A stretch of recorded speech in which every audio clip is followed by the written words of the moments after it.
बोलिए श्रीमन नारायण भगवान की जय। बोलिए श्री भक्तवत्सल भगवान की जय। बोलिए श्रीमद् भागवत महापुराण की जय। भक्तजनों, जिस प्रकार पिछले सत्र में हमने श्री नरगों का वर्णन जाना, श्री जामिलोपाख्यान की कथा जानी, श्री गयासुर का चरित्र जाना, श्री गया देवी की महिमा जानी, आज से हम छठवां स्कंद में प्रवेश करने जा रहे हैं। इसमें कुछ कथाएं हैं, जैसे वृत्रासुर का वृत्तांत, दक्ष नारद संवाद, नारद ब्रह्मा संवाद आदि आदि कथाएं हैं। उन सभी में आज हम प्रवेश करने जा रहे हैं। इसके बाद हम सातवें स्कंद में प्रवेश करेंगे, जिसमें श्री प्रहलाद जी की कथाएं हैं। यहाँ पर दक्ष प्रजापति सृष्टि की रचना करने की इच्छा से ब्रह्मा जी की तपस्या करते हैं। सृष्टि को विस्तार करने की इच्छा से ब्रह्मा जी की तपस्या करते हैं।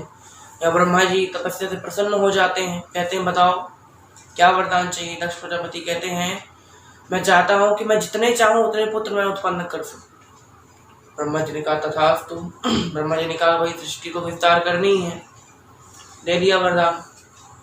यहाँ दक्ष प्रजापति ने पहले 10,000 पुत्रों की रचना की, 10,000 पुरुषों की रचना की। यहाँ पर कहते हैं कि जाओ पहले तपस्या करो, उसके बाद गृहस्थ आश्रम का पालन करो। यहाँ जा रहे हैं हम लोग तपस्या करने। यहाँ बीच में नारद जी देखते कहते भाई इतना बड़ा जुलूस कहाँ जा रहा है। नारद जी सबसे पूछते हैं कहाँ जा रहे हो, तो बताते हैं कि हम भाई दक्ष के पुत्र हैं, दक्ष ने हमको कहा है हमारे पिताजी ने तुम तपस्या करो, उसके बाद गृहस्थ आश्रम का पालन करो। नारद जी कहते हैं अच्छा, मतलब पहले सोना पहनो फिर पीतल पहनो, मतलब पहले तपस्या करो फिर गृहस्थ हो जाओ। तपस्या का क्या अर्थ होता है, मोह माया को त्याग दो, और गृहस्थ का अर्थ है मोह माया को ले लो। तो तपस्या करने के बाद गृहस्थ आश्रम में जाओ। यहाँ पे सब पुत्र कहते हैं नहीं हमारे पिता की तो आज्ञा है तो पालन करेंगे। नारद जी ने कहा अच्छा मेरे एक प्रश्न का उत्तर दे दो, अगर तुमने मेरे इस प्रश्न का उत्तर दे दिया तो तुमको जो चाहे वो मन में करो, लेकिन अगर नहीं दिया तो सिर्फ तपस्या करोगे, गृहस्थ आश्रम में नहीं जाओ। उन्होंने वचन दिया ठीक है। नारद जी ने कहा ये जो सृष्टि है पृथ्वी माता, इसका आदि कहाँ से और इसका अंत कहाँ से, नहीं बता पाए। क्यों भाई जो चीज गोल होती है उसकी हर जगह से उसका आदि है, हर जगह से उसका अंत है, नहीं बता पाते हैं, तपस्या करने निकल जाते हैं। यहाँ दक्ष प्रजापति अब नारद जी हैं, कुछ नहीं बोला, उन्हीं के भाई हैं, ब्रह्मा जी के पुत्र हैं दोनों, नारद जी और दक्ष प्रजापति। फिर 1,000 पुत्रों की रचना करते हैं, उन्हें भी तपस्या करने के बाद गृहस्थ आश्रम का पालन करने को बोलते हैं। नारद जी फिर वही बीच में मिलते हैं, नारद जी फिर वही प्रश्न करते हैं और उन्हें तपस्या करने के लिए भेज देते हैं। यहाँ दक्ष को गुस्सा आया, दक्ष प्रजापति ने नारद जी को श्राप दिया, जाओ तुमको बहुत ज़्यादा विचरण करके लोगों के झगड़ा कराते हो ना, तुम अब 1 घड़ी से ज़्यादा कहीं नहीं टिक पाओगे। 1 घड़ी मतलब 24 मिनट, आज का 24 मिनट यानी 1 घड़ी। पहले घड़ी के हिसाब से टाइम चलता था, ये मिनट सेकंड घंटा ये सब नहीं हुआ करते। 1 घड़ी से ज़्यादा तुम कहीं नहीं टिक पाओगे। नारद जी ने कहा अच्छी बात है, 1 घड़ी से ज़्यादा वैसे भी मैं कहीं टिकूंगा तो मेरे लिए अच्छा नहीं। नारद जी ने कहा आपने श्राप तो दे दिया, लेकिन पता है कि मैंने इन लोगों को क्यों तपस्या करने को भेजा। दक्ष ने कहा नहीं, बताओ कारण। कहते हैं आप पहली बात ये बताइए कि आपने इतने पुत्रों को तो बना दिया, लेकिन गृहस्थ आश्रम का पालन तब होगा ना जब इतनी कन्याएं भी होनी चाहिए। तो आपने कन्या की रचना नहीं की और पुत्रों की रचना कर दी, तो कैसे संसार आगे बढ़ेगा। दक्ष को अपनी भूल का अंदाजा होता है। वो फिर 60,000 कन्याओं की रचना करते हैं। उनमें से कुछ धर्म को ब्याह दी जाती हैं, कुछ कश्यप को, 27 चंद्रमा को ब्याह दी जाती है। चंद्रमा नक्षत्र 27 नक्षत्र हैं, रोहिणी, कृतिका, मृगशीरा, आर्द्रा, पुनर्वसु, हस्त, चित्रा, अनुराधा, ये सारे जो नक्षत्र हैं 27 वही चंद्रमा की पत्नी है। उनमें से सबसे ज़्यादा प्रिय है रोहिणी। चंद्रमा सबसे ज़्यादा प्रेम रोहिणी से करते थे, बाकी सारे नक्षत्रों से नहीं करते थे। यहाँ उनके पिता दक्ष प्रजापति से सारे नक्षत्रों ने शिकायत की। यहाँ दक्ष ने चंद्रमा को श्राप दिया कि तुम क्षीण हो जाओगे, तुम्हारी ये जो चमक है, जो तुम्हारी आभा है, चंद्र प्रभा है, वो क्षीण हो जाएगी। यहाँ जैसे जैसे होता गया 15 दिन में वो पूरा क्षीण होने वाला था। यहाँ महादेव जी के पास आते हैं, महादेव जी से प्रार्थना करते हैं, महादेव जी की बहुत तपस्या करते हैं। तब महादेव जी उनसे कहते हैं कि देखो भाई, श्राप दिया है, दक्ष ने दिया है, तो श्राप काट नहीं सकते, लेकिन उसका एक छोटा सा तोड़ है, ये तुम 15 दिन में घटोगे और 15 दिन में फिर बढ़ भी जाओगे, मतलब घटते भी रहोगे और बढ़ते भी रहोगे। ऐसा हम देखते हैं 15-15 दिन में चंद्रमा घटता और बढ़ता, यही श्राप के कारण है। यहाँ कुछ कन्याएं, किसी को 2 कन्या भूत को ब्याह दी गई, बताइए, भूत की भी शादियां हुई यहाँ पे, और कई सारी कन्याएं थी, किसी किसी से उनका विवाह करा दिया गया। यहाँ पर दक्ष नारद संवाद समाप्त होता है। यहाँ नारद जी एक बार ब्रह्मा जी के पास आते हैं। ब्रह्मा जी से कहते हैं, पितामह आपने तो कई पुराण पढ़े, कई वेद पढ़े हैं, कई उपनिषद पढ़े हैं, आपसे ही ज्ञान की शुरुआत हुई है, रचना का कार्य आप करते हैं, मुझे ये बताइए इन सारे वेद और पुराणों में एक ऐसा मंत्र बताइए जिससे भगवान की प्राप्ति हो जाए, केवल उस मंत्र के जाप करने से। यहाँ ब्रह्मा जी कहते हैं चलो लिखो, आप भी लिखिए डायरी पेन लेकर। हरे राम राम राम हरे हरे, हरे कृष्णा कृष्णा कृष्णा हरे हरे। यहाँ पर नारद जी कहते हैं इतना आसान। ब्रह्मा जी कहते हैं तुम बोलने वाले आसान हो, ये नाम आसान नहीं है। ये नाम आसान क्यों नहीं है, साधारण नाम क्यों नहीं है?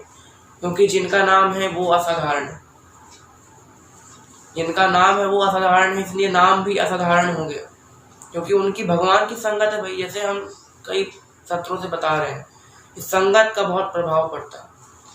यहाँ पर एक दिन जब राजा बलि के यहाँ श्री वामन देवता आए, उनसे 3 पग भूमि मांगी, तब उनका जो स्वरूप था, एक छोटे से बालक हैं, भिक्षा पात्र लिए हुए हैं, दंड है, और जो दंड था वो कोई सोने चांदी हीरे मोती का नहीं था, एक साधारण सा दंड था, जैसे नाम, राम नाम, साधारण सा नाम। लेकिन जब भगवान ने अपना आकार बढ़ाया तब वो दंड का आकार भी बढ़ा। क्यों? क्योंकि भाई संगत है, भगवान की संगत है। उस तरह नाम साधारण है, लेकिन है किसका ये मायने रखता है। यहाँ नारद जी भगवान के नामों का स्मरण करते हैं। जो नारद जी जो नाम लेते हैं वही राम नाम हम भी लेते हैं। नारद जी और हम में कोई समानता तो है नहीं, लेकिन फिर भी जो राम नाम वो लेते हैं वही नाम हम भी लेते हैं।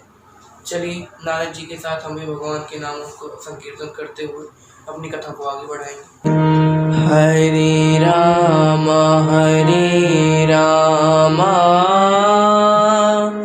राम राम हरे हरे, हरे कृष्णा कृष्णा कृष्णा हरे हरे, हरे राम राम राम हरे हरे, हरे कृष्णा कृष्णा कृष्णा हरे हरे, हरे राम राम राम हरे हरे, हरे राम राम राम हरे हरे, हरे कृष्णा कृष्णा कृष्णा हरे हरे, हरे राम राम राम हरे हरे, हरे कृष्णा कृष्णा कृष्णा हरे हरे, हरे राम राम राम हरे हरे, हरे राम राम राम हरे हरे,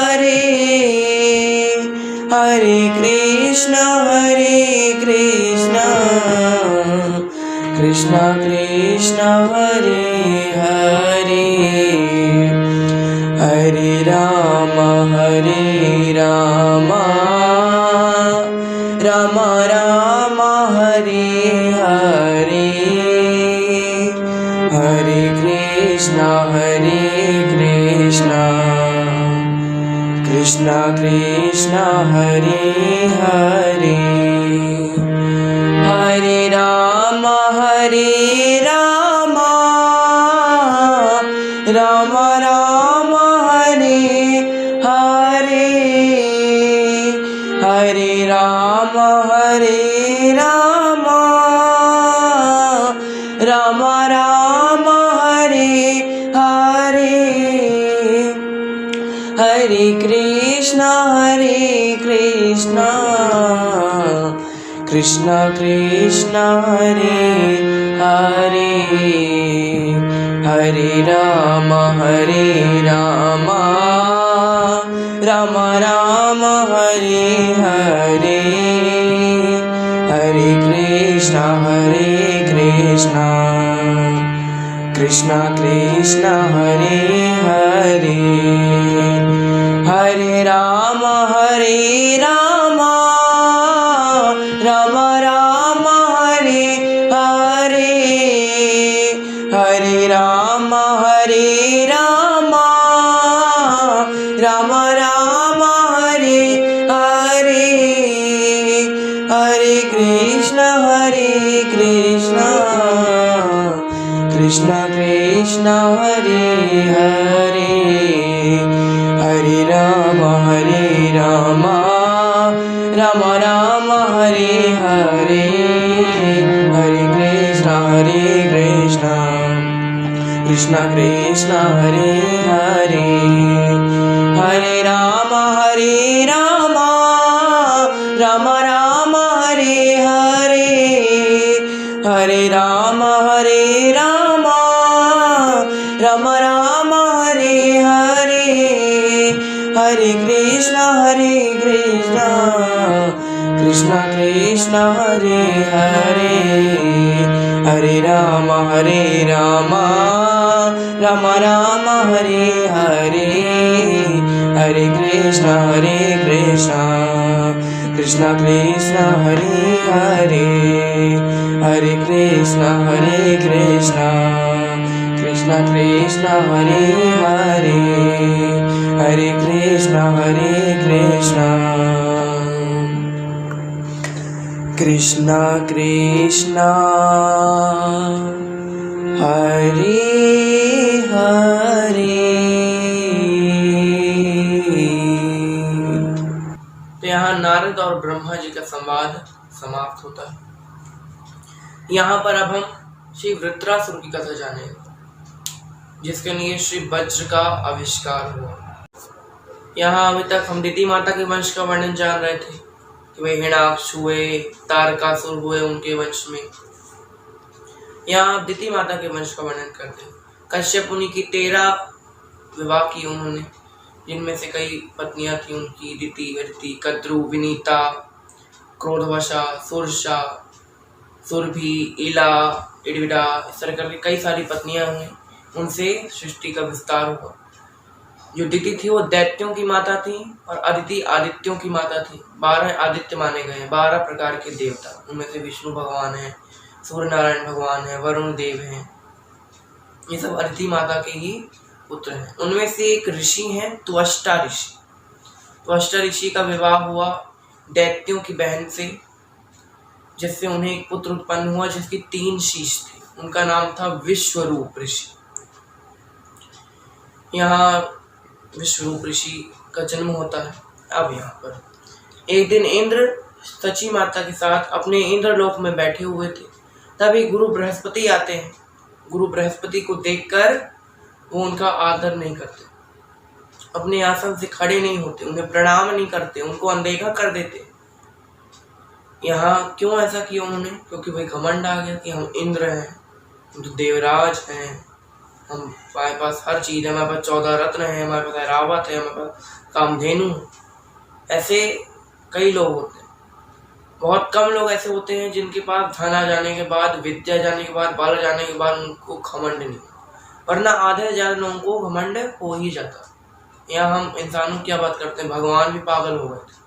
पहले जब शादी नहीं हुई लक्ष्मी माता के साथ, बढ़िया द्वारिका नगरी में रहते, बड़े बड़े मंदिरों में रहते, महलों में रहते, वैकुंठ लोक में रहते।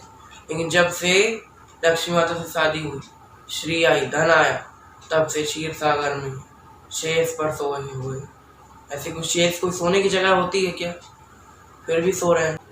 यहाँ इंद्र को भी अपनी लक्ष्मी पे, अपनी श्री पर घमंड हो गया कि हमारे पास बहुत बल है। यहाँ पर गुरु बृहस्पति उनको छोड़कर चले जाते हैं, उनका परित्याग कर देते हैं, कहते हैं यहाँ से मैं तुम्हारा गुरु नहीं हूँ, मैं बृहस्पति पद का त्याग कर देता हूँ। बृहस्पति एक पद होता है गुरुओं का, जो देवताओं के गुरु होते हैं उनका पद होता है बृहस्पति। तो बृहस्पति पद का मैं त्याग करता हूँ, उन्होंने त्याग कर दिया। अब यहाँ जो देवता हैं वो गुरुहीन हो गए। यहाँ शुक्राचार्य जी को अच्छा मौका मिला, वो ऐसे ढूंढते रहते हैं मौका कि जैसे ही देवता गुरुहीन हो हम हमला कर दें और जीत जाए। यहाँ पर असुरों से बोला जाओ अभी देवता गुरु विहीन है, उनको अंत कर दूंगा। यहाँ देवताओं से युद्ध होता है, देवता पराजित हो जाते हैं। यहाँ श्रीमन नारायण के पास आते हैं, श्रीमन नारायण कहते हैं देखो तुम लोग गुरु विहीन हो गए हो, जब तक गुरु नहीं मिलेंगे तब तक तुम्हारी विजय नहीं होगी। अच्छा, अब यहाँ कहा कि भाई बृहस्पति जी ने तो हमारा परित्याग कर दिया, अब बताइए कि हम किस गुरु बनाएं। तो बोला कि विश्व रूप नाम के ऋषि हैं, उनको गुरु बनाए, क्योंकि वो देवता भी हैं, क्योंकि भाई तो अष्ट ऋषि एक देवता थे, तो देवता हैं, और उनकी जो माता थी वो असुर थी, तो उनमें दोनों शक्तियां हैं, देवताओं की भी शक्ति है और असुर की भी शक्ति है।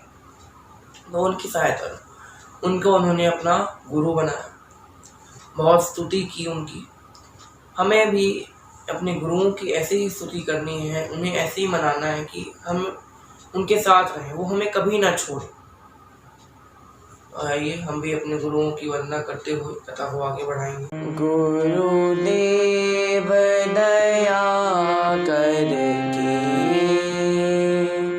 मुझको अपना लेना, गुरुदेव दया करके मुझको अपना लेना।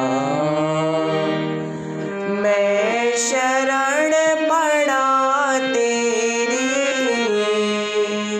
मैं शरण पड़ा तेरी, चरणों में जगह देना,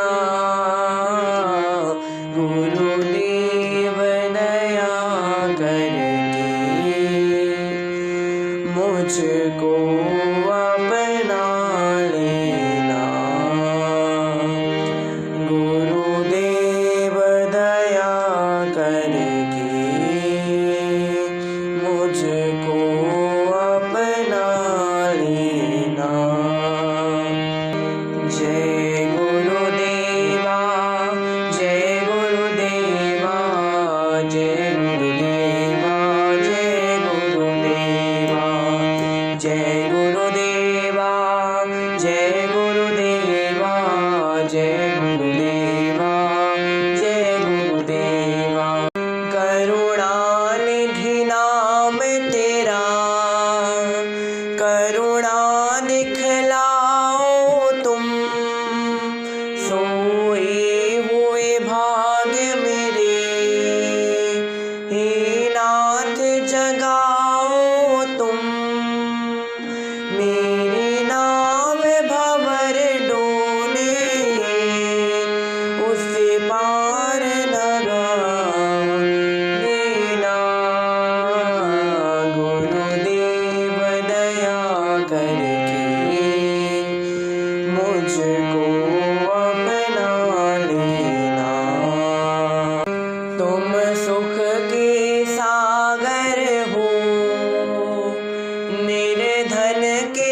दुख का मारा हूँ मैं, मेरे दुखड़े मिटा देना। गुरुदेव दया करके मुझको अपना लेना। मैं सबका सेवक हूँ, तेरे चरणों का चेहरा हूँ। नहीं नाथ भुलाना मुझे, इस जग में अकेला हूँ। तेरे दर का भिखारी हूँ मैं, मेरे दोष मिटा देना। गुरुदेव दया करके मुझको अपना लेना। गुरुदेव दया करके मुझको अपना लेना। गुरुदेव दया करके मुझको अपना लेना। मुझको अपना लेना। मुझको अपना लेना। मुझको अपना लेना। यहाँ विश्वरूप जी गुरु बन जाते हैं। यहाँ देवताओं और असुरों के बीच में घमासान युद्ध होता है, देवताओं की विजय हो जाती है। अब विजय हो गई तो फिर अहंकार आ गया, यहाँ हम देवराज हैं, हम इंद्र हैं, आदि आदि अहंकार आ गया। यहाँ जो विश्वरूप थे तो उनकी जो माता थी वो असुर थी, तो विश्वरूप जी को असुरों पर भी जो था वो मोह था। तो वो जो यज्ञ आदि देवताओं के लिए होता था उनमें से कुछ भाग असुरों को ही पहुंचाते थे, जो गलत है। लेकिन हर चीज को समझाने का एक तरीका होता है। इंद्र को उन्हें प्यार से समझाना चाहिए था, विनती करनी चाहिए थी, लेकिन इंद्र ने जाकर डायरेक्ट उनका शीश ही काट दिया। यहाँ तो अष्ट ऋषि तपस्या कर रहे थे, अचानक से उठते हैं, वो एक यज्ञ करते हैं। यज्ञ से एक घमासान, एक बहुत बड़ा असुर की उत्पत्ति होती है, जिसका नाम था वृत्रासुर, जो एक बार में सारे देवताओं को निगल ले ऐसी शक्ति थी उस असुर में। यहाँ वो देवताओं को तंग करने लगा वृत्रासुर। यहाँ देवता श्रीमन नारायण के पास फिर आए, बताइए क्या करें। श्रीमन नारायण ने कहा कि इसका सिर्फ केवल एक उपाय है कि जो दधीचि ऋषि हैं उनकी हड्डियों से जो अस्त्र का निर्माण होगा उसी से वृत्रासुर का अंत किया जा सकता है। यहाँ दधीचि ऋषि के पास सारे देवता आते हैं, उनसे उनकी अस्थियों का दान मांग लेते हैं। दान का महत्व, उनसे दान मांग लेते हैं, उनकी हड्डियां वो दान कर देते हैं। दधीचि भी बहुत बड़े दानी कहे गए, उन्होंने अपना हड्डी का दान किया, शरीर का दान किया। उन्होंने अपने तपोबल से अपनी हड्डियों का एक वज्र बना दिया, वज्र देवताओं को दे दिया, जिससे श्री वृत्रासुर का अंत हुआ। यहाँ राजा परीक्षित कहते हैं वृत्रासुर था कौन महाराज? कहते हैं ये राजा चित्रकेतु थे। ये भगवान विष्णु के बहुत बड़े भक्त हुए। उन्होंने भगवान की बहुत तपस्या की, भगवान प्रकट हुए। भगवान ने कहा बताइए आपको क्या वरदान चाहिए राजा? राजा चित्रकेतु ने कहा मुझे कुछ नहीं चाहिए, मुझे सिर्फ आपके दर्शन करने थे। भगवान उनकी निष्ठा से प्रसन्न हो जाते हैं, उनको अपना पुष्पक विमान दे देते हैं। कहते हैं इससे आप कहीं भी जा सकते हैं, इंद्रलोक, ब्रह्मलोक, मेरे धाम, शिव जी के लोग, कहीं भी जा सकते हैं। ठीक है, यहाँ पर राजा अपने महल जाते हैं। अब यहाँ राजा को लगता है कि भाई भगवान ने उपहार दिया है तो उसका कुछ उपयोग किया जाए, तो यहाँ पर वो इंद्रलोक जाते हैं। इंद्रलोक में देख रहे हैं इंद्र अपनी पत्नी के साथ बैठे हुए हैं, सभा चल रही है। ब्रह्मा जी के लिए लोग जाते हैं, ब्रह्मा जी वेदों को ज्ञान दे रहे हैं। यहाँ कैलाश पर्वत जाते हैं। कैलाश पर्वत में माता पार्वती और शिव भगवान बैठे हुए थे, कई ऋषि बैठे हुए थे, एक बहुत बड़ी चर्चा हो रही। यहाँ राजा चित्रकेतु ने ऊपर से देखा कि भाई एक स्त्री है और इतने सारे पुरुष बैठे हैं, एक स्त्री का बैठना शोभा नहीं देता। वो नीचे आते हैं और माता से कहते हैं देवी इतने पुरुष बैठे हैं, आप उनके बीच में कैसे बैठी हुई हैं? देवी ने कहा ये सब मेरे पुत्र हैं, और अगर मान लो ये धर्म का कार्य हो रहा है, धर्म की चर्चा हो रही, और धर्म की चर्चा में पत्नी अपने पति के साथ बैठी हुई है तो उसके सामने जितने पुरुष हैं वो उसके पुत्र के समान होते हैं, लेकिन फिर भी तुमने एक राक्षसों जैसा व्यवहार किया, इसलिए तुम राक्षस हो जाओगे। वही वृत्रासुर उनकी अवन कुंड से निकलता है, वज्र से उसका अंत होता है। यहाँ पर हमारी आज की कथा समाप्त होती है। छठवां स्कंध भी यहाँ से समाप्त होता है। यहाँ पर और पुंसावन आदि व्रतों की चर्चा करते हैं। यहाँ पर छठवां स्कंध समाप्त। आपको बहुत बहुत धन्यवाद। जय श्री राम। श्री भागवत भगवान की है आरती, पापियों को पाप से है तारती। भागवत भगवान की है आरती, पापियों को पाप से है तारती।